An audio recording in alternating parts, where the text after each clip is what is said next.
Хорошо, что люди, которые отчаялись получить жилье, все же его получат, отметил Олег Николаев на встрече с вице-премьером, министром строительства, архитектуры и жилищно-коммунального хозяйства Чувашии Павлом Даниловым.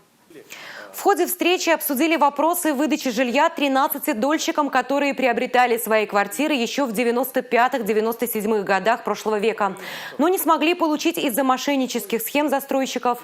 Эту проблему не решали 15-20 лет. Однако в прошлом году по поручению Олега Николаева она сдвинулась с мертвой точки.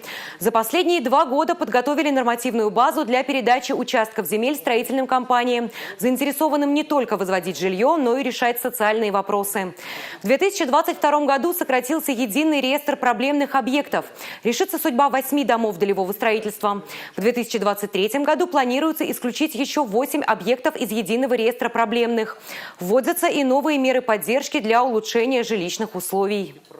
На 2023 год ставим себе задачу полностью исключить ЕРПО все объекты Чувашской Республики. Это будет еще 8 объектов на 78,6 тысяч квадратных метров.